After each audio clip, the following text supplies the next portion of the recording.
to the Chase the Wilds YouTube channel. As you can see, I'm inside my house, and today it's going to be a little bit different. I know I'm usually in the outdoor realm doing outdoor gear reviews, camping videos, that kind of thing, but if you're like me, and most people I know that are into outdoor activities, they're also they're good with their hands. They're DIYers or that kind of stuff, and that is what I really enjoy doing. I'm good at it. And so today, I'm having an issue right here in this corner right here, and today I'm going to tackle that, and I figured I'd bring you along for the process. So if you're new here, thank you for stopping by. Hopefully you like what you see. And if you're a subscriber, thanks for watching again. But as you can see right here, I've got a large crack. This is an exterior wall. I've got an inside wall framed right here. You can see this big crack behind me. This is an old house. This house, this year, I believe, is 100 years old. And I love this old house.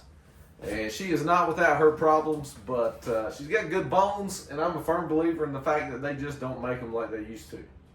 So I got no problem giving this old girl some TLC when she needs it. If we climb up on the old ladder here, there's the crack we're dealing with.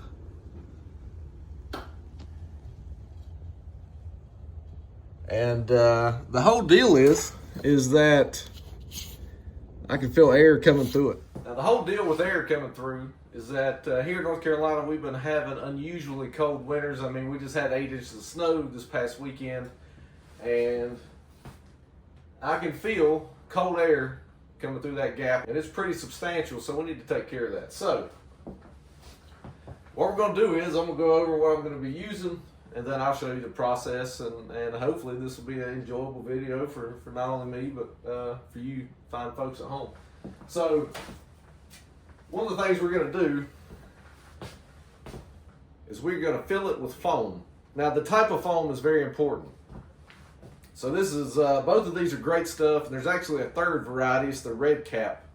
But this is big gap filler, up to like 3 inches. We don't need that. You start packing too much of this into a smaller cavity, and it will physically push stuff apart. We do not want this. Today, this is what we're going to be using. It's also made by Great Stuff, but it's for windows and doors. So it's made for very small gaps. And if you know anything about setting windows and doors, once you get them plumb, level, and true inside the rough opening, and you put foam in them, you don't want to push inwards on that window. It's going to, especially if they're double hung, you're going to change the way that they move, or maybe not move at all if you put too much force on it. So this is what we're going to be using, and then once that hardens, give it a little time to set up. We'll come back and trim it if we need to. We're going to come back with some big stretch. So we're going to caulk over that opening. We're going to give it another layer of barrier between the outside and the inside. This stuff is the deal. You see it all over YouTube. I've used it at work. I use it myself. Shashko, big stretch. This is the deal. All right. So the first thing we need to do, we see the crack, it's kind of jagged, and we need to make it a workable space. So we're going to take a putty knife, and I'm probably going to end up using my chisel, brand new chisel by the way, this baby is sharp, and we're going to clean up that crack. Now it might sound, that's the southern man coming out in me. It may sound a little counterintuitive to make the crack that we're trying to fill bigger, but we need to. If you're going to caulk something, I tend to think about caulk like I do paint. Prep work is everything. So let's get up there and let's clean this out.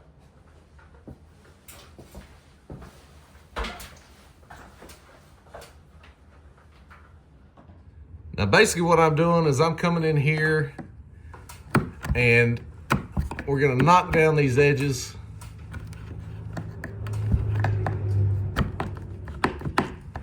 Try to give a place for our foam to go, and we've got to get back in there regardless. So I'm gonna work on this and I will bring you back when I get it done.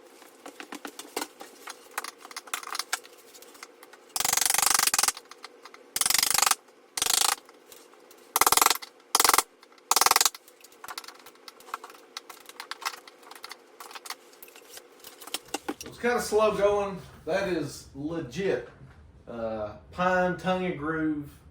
Like I said, this is an old house. They don't make them like this anymore. That's why she's worthy of the TLC. It was a hard go with the chisel. So in comes the oscillating tool. And yes, we're going to make a mess, but we got the old Milwaukee vacuum here. And so let's get after it.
All right, we've got our gap here opened up.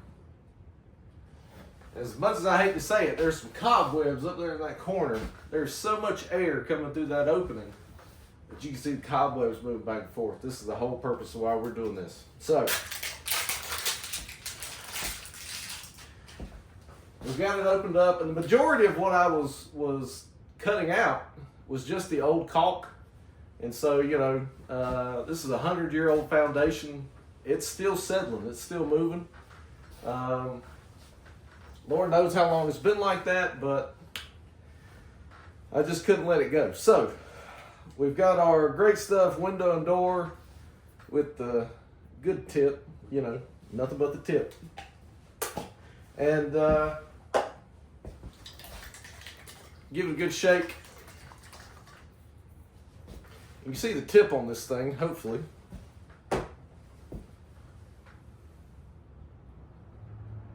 That's why it's so good for doors and trim.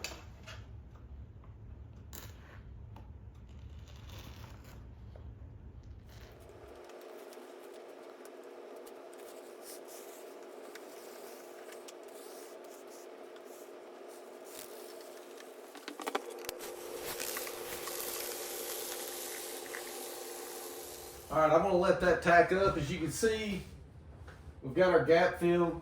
When it tacks up, it'll firm up a little bit. I'll be able to take a chisel, run in there, scrape it off, get anything that is sticking out proud of this corner, clean it up real nice, and then we'll go back over it with our big stretch, clean it up. You won't even know it's there. And we have significantly increased the thermal barrier in that particular spot.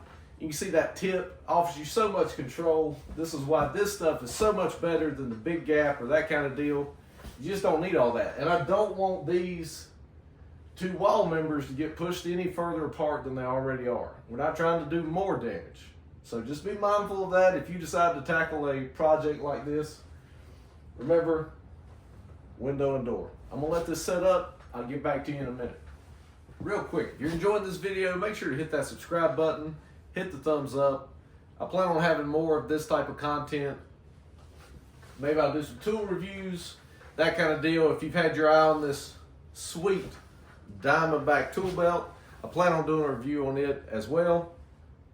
Make sure to subscribe. Make sure you don't miss anything. Let's get back to it. All right, it's been about 30 minutes. I'm going to check the foam to see if we're at a spot where we can trim it. You definitely want to let it cure.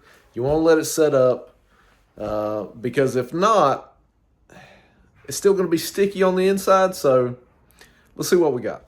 So here's my foam. I'm just going to press on it. So it's not coming off on my fingers, but it's still not very firm. So I'm going to give it a little while longer, and I'll bring you back when it's ready. All right, we're back in business now. Coming back to check. It's firm enough. I feel good about it. And so there's two ways to go about this. So you can use a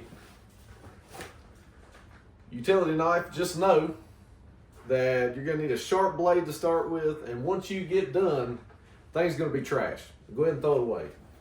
And then you can also use, again, a chisel. If it's good and sharp, just make sure you clean it afterwards. Acetone will remove spray foam. But yeah, we're going to get after it, see what we can do. Ideally, you want to kind of cut into it. Now, obviously, we want to trim it off flush with the wall planes coming in 90 degrees this way. But I'm going to see if I can cut it a little deeper than that. I want a groove to where my big stretch can sit in there. I don't know. We're just going to have to see how this goes. We'll do the best we can. I'm going to go after it first, though, with the utility knife. So let's see how this goes. And the door trim right here is going to make this kind of difficult, but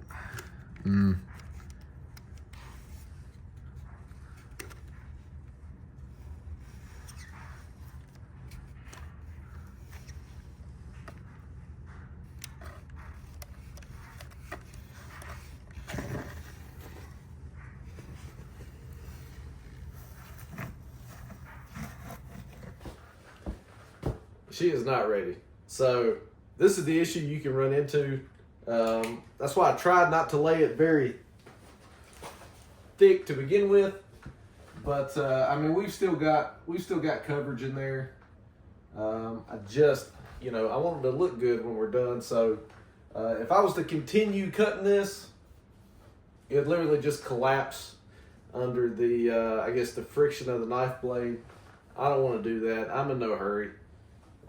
So we will continue to wait. All right, we're back. It's been about 45 minutes. We're going to check to see if the foam is dry. Hopefully it is. A little secret, I've already checked it. It's good to go. So the issue I'm having, and I bring this up because if you're in a particular situation, you're gonna deal with this also. Because this piece of trim right here, I cannot get in there with my knife. I can get in on this side, but even still, if that's your wall, you got a little bit of a standout. You can't get right up flush to it. We're trying to get flush, so we're gonna use the old chisel. We'll see how this works.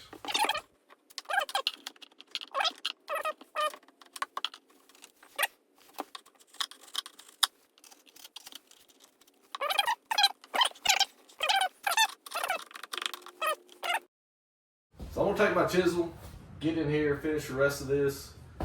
You could use something like a oscillating tool, a multi-tool, but I don't mind doing it with a chisel. I actually enjoy it. Probably clues you into my personality.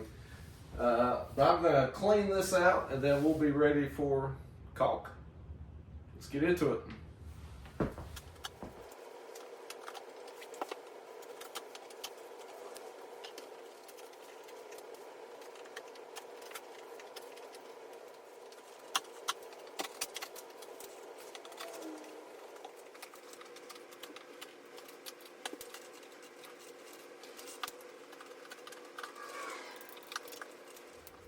There are some sections of this that they're far enough back into this cavity where I'm not going to worry about trimming it off like I did down here.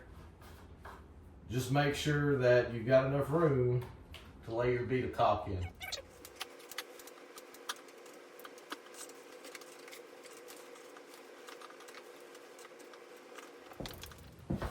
Now we got to clean up the mess.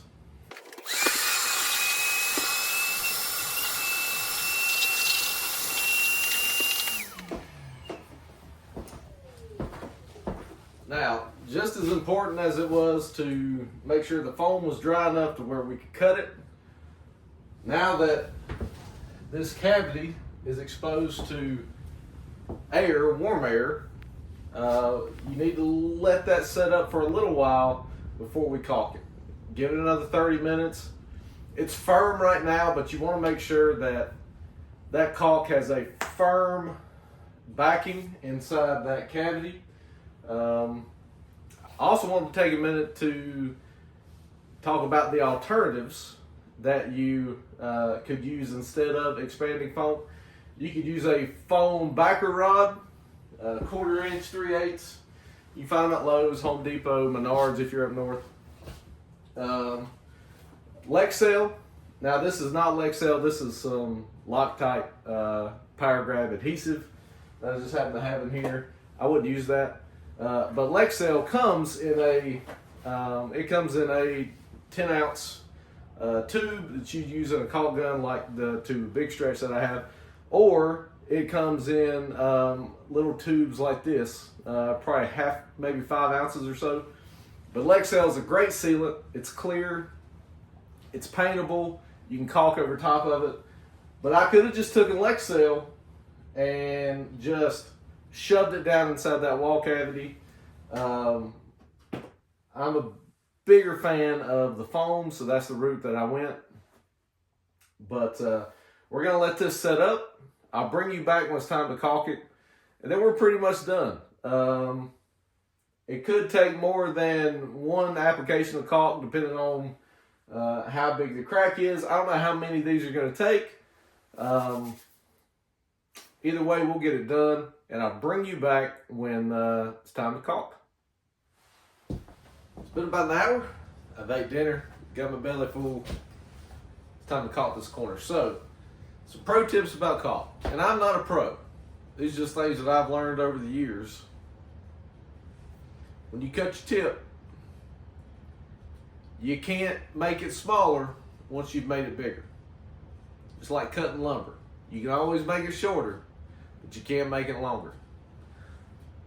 So start small, go up from there. Number 2, when it comes down to work it down, you can use your finger, or you can use one of those fancy little tools. I don't have one of those tools.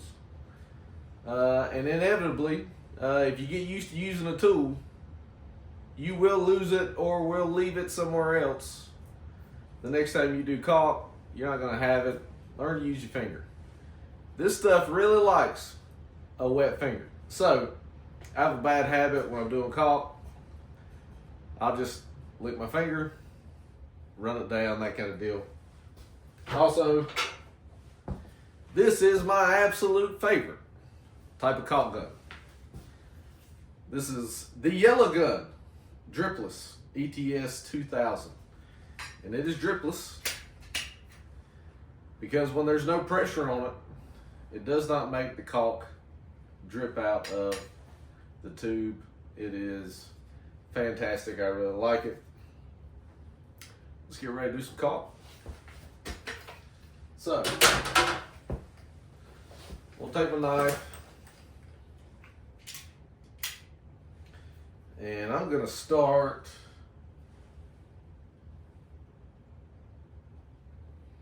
maybe about right there, and I'll show you what I did there. I cut it about at a 45-degree angle, best I could. And so to get the best results with caulk, and again, I'm not a pro, you want to bring your caulk down the wall. Don't ever push it up. Don't push it up. Let it cool down.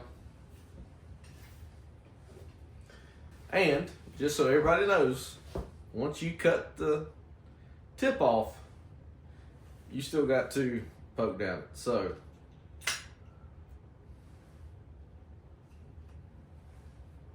we got caulk. The other thing I like to keep handy doing this type of work,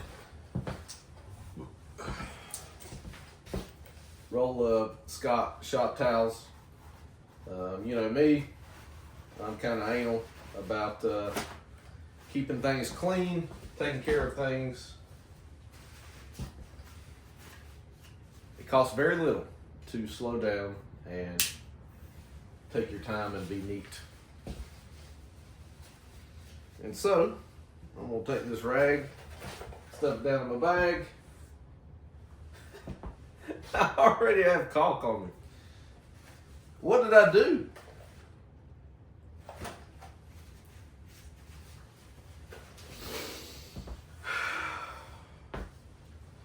All right, we're gonna load our caulk gun, get it down in there.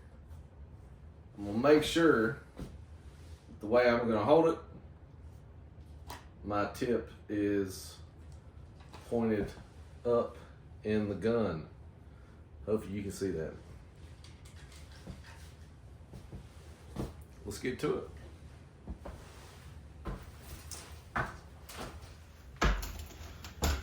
All right, we're up in the ladder. Hopefully I'm not in the way. And we're just gonna come in.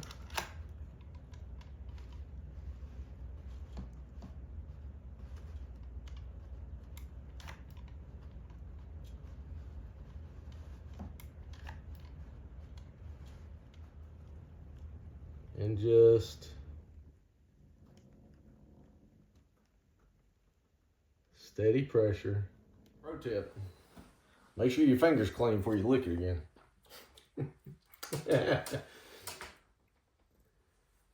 Just real light pressure. Just trying to blend that down. That doesn't look too shabby at all right there. Maybe blend that down a little bit. Awesome. And we're gonna rinse and repeat the whole way down the wall.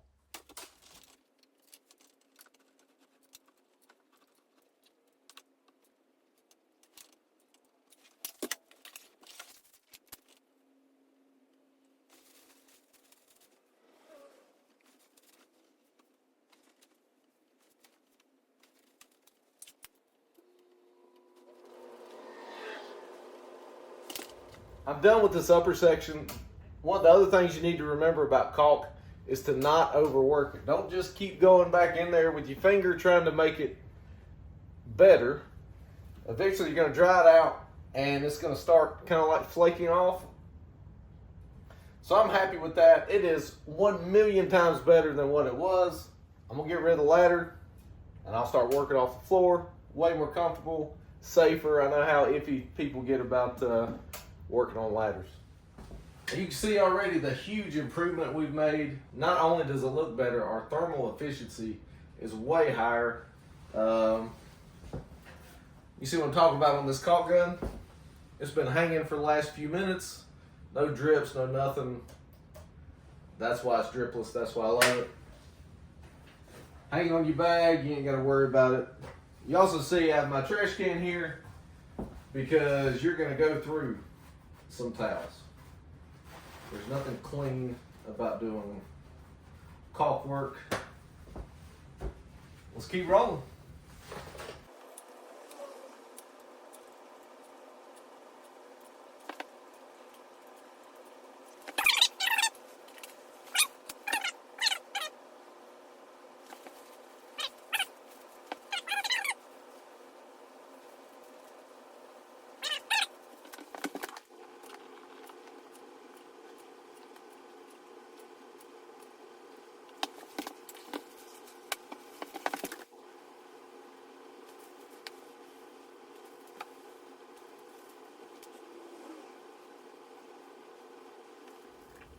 Now, if you can see right here, I've got a little piece where I've got to transition to a piece of trim. Those are not easy. Just do your best. But either way, we're going to try to get it to look as good as we can.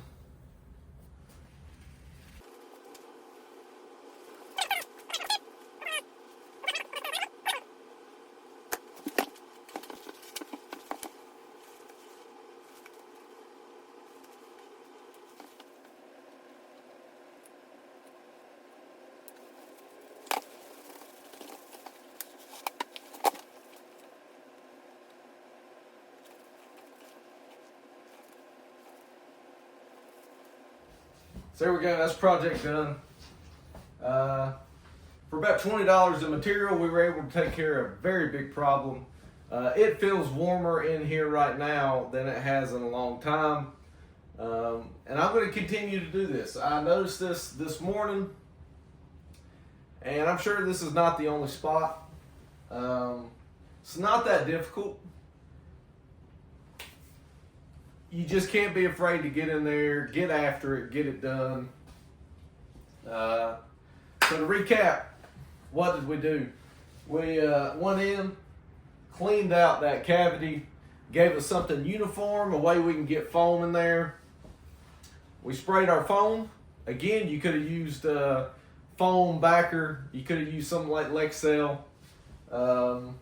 But I went the foam direction, and I'm 100% happy that I did.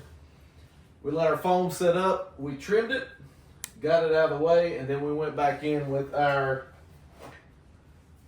Satchco Big Stretch. I'm telling you, this stuff is the bomb. I'm a big fan, huge fan, and they have no idea who I am. This isn't sponsored. I'm just some dude, you know what I mean? But I'm a big fan of the Big Stretch. And there we go, finished project. So thank y'all for hanging out. I thoroughly enjoyed making this video. I know it's different than my normal content. And if you liked it, if it was helpful, if you thought it was entertaining, whatever, drop it down in the comments, let me know. And if people like it, I'll keep doing it. But I just wanted to show this. I thought, man, I hadn't released a video in a while. Work's been crazy. Holidays, snowstorms. If you've seen my shorts, go check those out. We got like 8 inches of snow just the other day. And of course, I'm working because I'm me. And, you know, that's what we do. We work. But we're going to call that done. Real nice. And thank you for watching. Thank you for hanging out. If you like what I'm doing, subscribe. Hit the thumbs up. Whatever. Leave me a comment. It means the world. We'll see you next time.